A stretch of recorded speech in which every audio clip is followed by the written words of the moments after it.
guys, it's Beerman Blitz here. Today I've got Exertus Crips, or King Crips, or Crippled King, or whatever name he goes by now. But today we're going to have a little interview of him. There we go. So Crips, what got you into esports? I kind of stumbled upon it. I used to play a lot of Battlefield Bad Company 2 when I was younger. I went down the Battlefield route instead of the COD route, so I was just one day playing against a clan, Team Pure, and completely smashed them. And they sent me a message saying, you know, I was a really good player and everything. And, you know, yet, do you want to try and do some more matches with us? So I did, and then I stumbled across game battles, or GBs, and did really well in that. Wanted more competition. Went to my first LAN, which was I-Series. Which I-Series was that? Oh god, now you're going back a couple of years now. I think it would be... I'm just trying to think what we're up to now. 54 I think we're up to now, aren't we? 54's the next one, yes. Yeah, so it'd have been 30 something. That is a few years back then. Yeah. So I competed in my first LAN event with Bad Company 2. Ended up finishing top 8, which was a shock for everybody, because obviously it was my first time there. Newbie top coming T8, very good. Oh yes. And after that I kind of got hooked on it, you know. The whole idea of me being better than the other guy really kind of... not up my ego, but I just wanted to prove something. I think that's the kind of person I am. Yeah, as I know you're quite a competitive chap, so... Yeah. So, obviously, the more and more I start getting involved in competitive matches, scrims, the more and more I start to enjoy myself. But then again, I wanted to be the best. Yeah. Which obviously it proved over the oncoming games and years that, you know, I did that. So, what made you go Battlefield instead of Call of Duty? Because I started off on Call of Duty 1 back when that was released when I was 17, so what, 12 years ago? So Well, you see, this is strange because it was only by chance. Because I had all the other Call of Duties, you know, I had like MW2, MW3. I played all the campaigns, but I never played the online because at that stage I never had my Xbox Live. Yeah. So I never kind of got it, and I can remember it was actually my first ever time I picked Battlefield. I had some surgery, and I was coming home from surgery, and I thought I'd treat myself because I knew I was going to be, you know, hard up for a bit. So I went out and bought the Xbox 360 wireless adapter, my Live, and I saw that Battlefield Bad Company was on offer, and I saw that it was supposed to be like a milsim, you know. Yeah. All military simulation, and I thought, oh, that would be something to pass the time with. So obviously I bought it, took it home, and then as I started to play it and understand it more, and then played Call of Duty, I couldn't enjoy Call of Duty as much. Yeah. So it was always a Battlefield choice for me. I always enjoyed the more realistic side of battles, like, you know. I'm a big fan of armour, anything like that I really do enjoy. Well, it's a bit more in depth, isn't it, Battlefield? I suppose Call of Duty's a bit kill streaky and perks. Yeah, and I mean, for me, Battlefield was it wasn't always about gun skill. It was needed, you know, most of the time, but unlike Call of Duty, you could put more tactics into play, you know, call in artillery strikes, you know, get from A to B through a parachute, you know, dropping behind them and things like that, you know. General more tactics. Yeah, definitely more depth in the Battlefield genres. Yes. This is where did you really peak? What Battlefield did you really come into your own? I would say Battlefield 3. I mean, I went into Battlefield 3 fully understanding the competitive side of things, and I knew what I wanted to do at the competitive side of things. So I knew when Battlefield 3 came, that was when I was really going to grind and really going to make, you know, the name for myself. Yeah. So I would definitely say Battlefield 3 was where where I got my peak and most of my championships. Nice. So what have you actually won? I've won 8 events, and I've never finished anything below T16. Very nice. What was the biggest event you won in the gaming world when it comes to Battlefield? My European Championship. So European champion. What year was? That would have been, I think, I can't remember what year it would have been now. I think it would be 2013. Might be 2011. It's in between. It was when Battlefield was on the scene. I can't quite remember the dates. Yeah, Battlefield 3 was a superb game. I played it briefly after Black Ops 2, and then 4 to me was a little bit disappointment. But where do you see Battlefield going on the esports scene? Because it's kind of died down a death a little bit to Call of Duty. You know? At the minute, I mean, it's Battlefield competitive. It's its own. You can't really compare it to anything else. Especially with Battlefield 4, it kind of, the competitive side of it kind of took a back seat, and especially now with Hardline coming out, I think everyone's wondering what's going to happen, because Hardline's a lot more fast paced. And for me personally, I'm a hardcore Battlefield fan. I don't agree with what he's trying to do and move into that direction, but I do understand that he is trying to change and adapt. It does seem. I mean, we both played the beta together. It seems very much like CS:GO with vehicles. Yeah, to me it doesn't feel like Battlefield. It's too fast paced, and it's too, I don't want to say small, but it just doesn't have that feeling. Yeah, I know exactly what I mean. Battlefield. I mean, the Battlefield 4 maps in themselves are massive. Yeah. Battlefield 3, I would say, were a little bit smaller. Well, it all depends. Firestorm is probably still one of the biggest maps that went, out there. I think that's why it was one of the reasons it got brought back, Yeah, that and Metro, I mean, 2 classics really. Oh yeah, definitely. Very good, tight quarters. Firestorm is superb for air-to-air combat as well, long distance. For me, Metro on Rush was just amazing. Yeah, that's a cracking game too. I love Rush. I mean, that really did put, players to work, team-wise.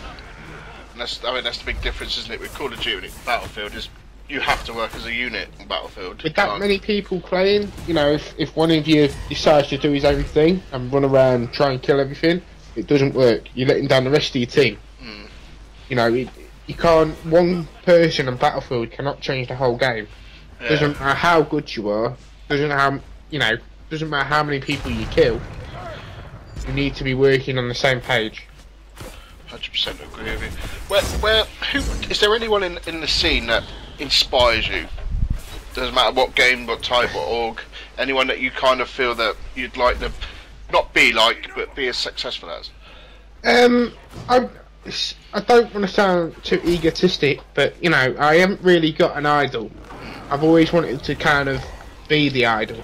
I've always wanted to make it on my own, and just try and show how who I am, and that I am better than most people out there. And it's nothing nasty like that.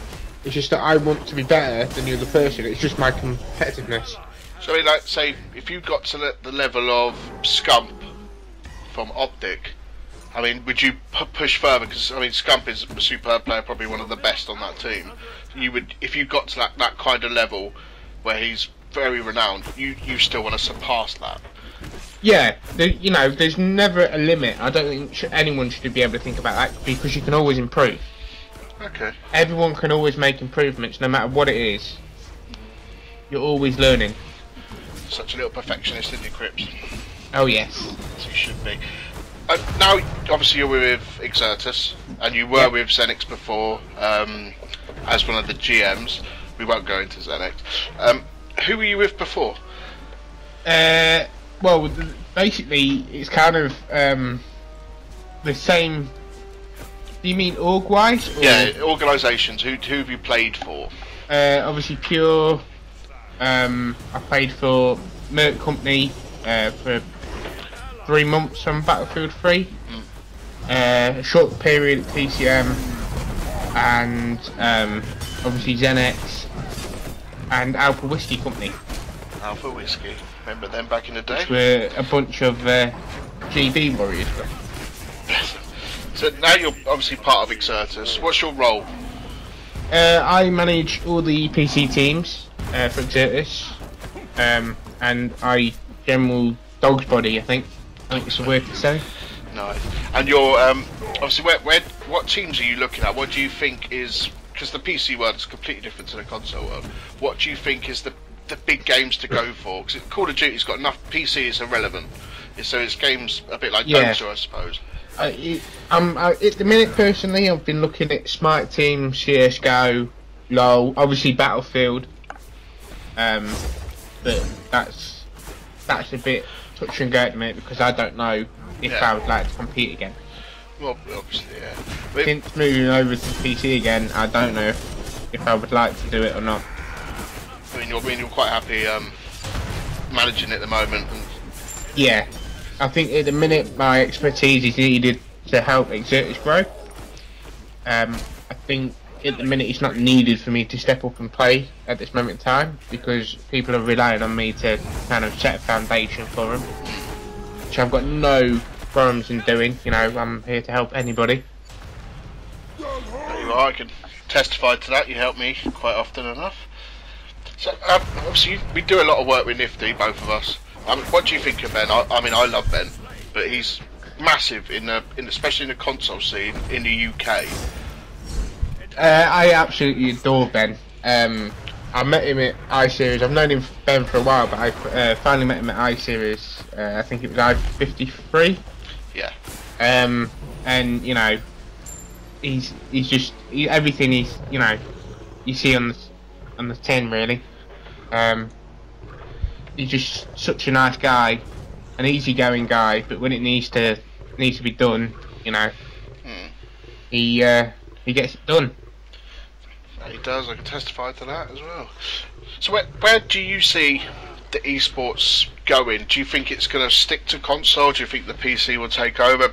Bear in mind we've got the Steam console rumoured, which will, I mean, yeah, the rumours, you know, kind of. I think personally the rumour at the minute is irrelevant. I think esports is going to keep growing and growing no matter what you play. Obviously it's more dominant on the PC at the moment, but it is good to see the console side growing. Yeah. Obviously we have the kind of NA EU battle at the minute, you know, which side of the fence is better for console. And you have that for PC. So at the minute I would say PC will only get bigger because that is, you know, with a PC, the PCs can get bigger, which means games can get bigger, which audiences then get bigger. Yeah. So, you know, it will just grow and grow and grow. Do you think when, like, for example, Smite is being released on the 360, do you think that will, sorry, the Xbox, do you think that will make a dramatic change in the console esports world? Because there's nothing really like it at the minute. Personally, I would say no.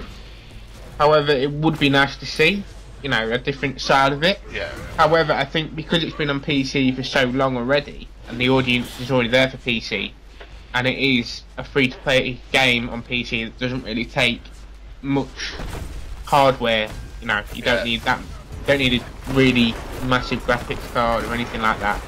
I think it will be a PC-based game. I think, to be honest, I have to agree. I don't think it's set up for that. Where do you see the EU community going? Because we've discussed this at length with a lot of the issues with Subcom. Because in North America it's a different ball game. There, it's a very established community. Ours seems a bit erratic. I think it all depends on whether you're looking at console or PC. Console, I'm going to go with. If you're looking at console at the minute, I'm personally going to say the way it's going, it isn't going to be as big as NA. I think people already know that, and you know, people can either like that or not. That's just my opinion. Yeah.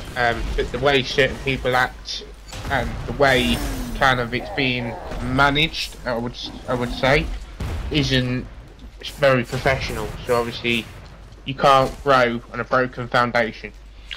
No, that's 100% exactly what's happening with it at the minute. We witnessed that I-53. There was a lot of, well, almost fights. We saw. Yeah. Which is good. When we went to I-53, we went into the gaming hall. Was it good to see a lot of young kids taking part in, like, because of Minecraft? There was League of Legends, FIFA. Was it good to see that from? It's always nice to see younger people taking an interest. Obviously, the more they take an interest, the more audience in the future. They grow up older, you know, they start going to more events, and the audience grows. But it's also nice to see the old and young kind of mix it together. Yeah. You know, you got the old time first-person shooters, you know, and the old players mixing with the younger players and helping each other out, you know. Yeah. And that's always anything to help the community, you know, is always something good to see. So let's be honest, as a community, we should be helping each other out. But Exactly. But we see a good example of that at I-53. There was definitely that in the week. What was the first ever game you played? First ever game I played, it would have to be on the PlayStation 1 Time Crisis. Did you have the gun? I had the gun. You could not play Time Crisis with a controller. No, it's a bit it's like playing the Nintendo and Duck Hunt without the gun. It was just a bit Yeah. barbaric. I remember a friend had it, and you know, he said, "Do you want to go?" He had 2 guns lined up and a big box TV. Back in the And day, that was it. just hours of fun on Time Crisis. Oh yes, and the amount of times he died, and he said, "Do you want to continue?" You think, I could do this, and then after about 5 hours, it's like, no, I can't do this no more. Yeah, it hurts after a while. Yeah. So what's your? We're gonna go into a relevant dribble now. What's your favourite superhero? Gotta be Iron Man. The Iron Man. ego on him, and the actual, you know, the comical value of him, I think was amazing. You know, in the comics, as well as the movies, you can't beat him. No, you can't. Your favourite football team? Man United, without a doubt. Even though you're from Cambridge. Well, I'm not, I'm from joking, I'm joking, I'm George. joking.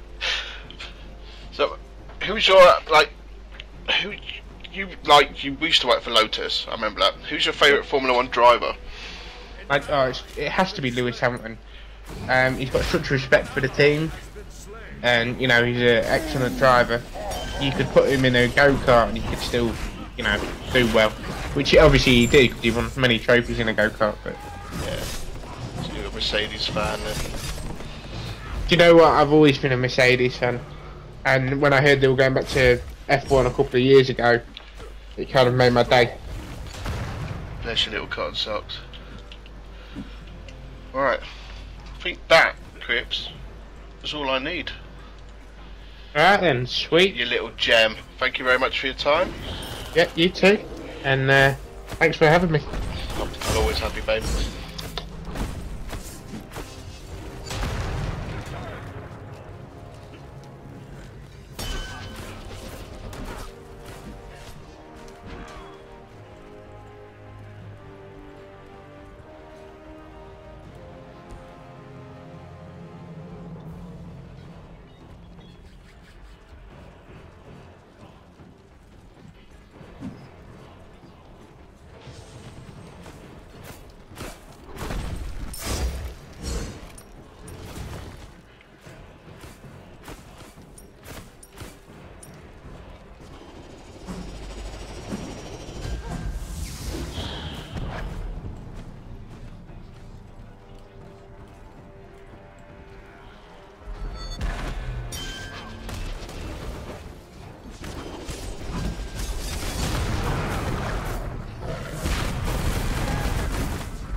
An ally has been slain.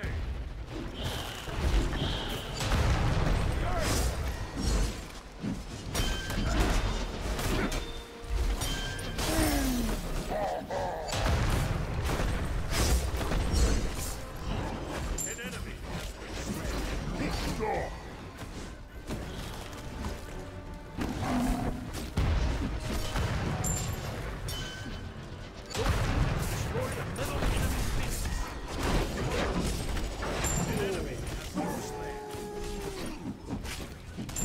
An enemy has been slain. Triple kill.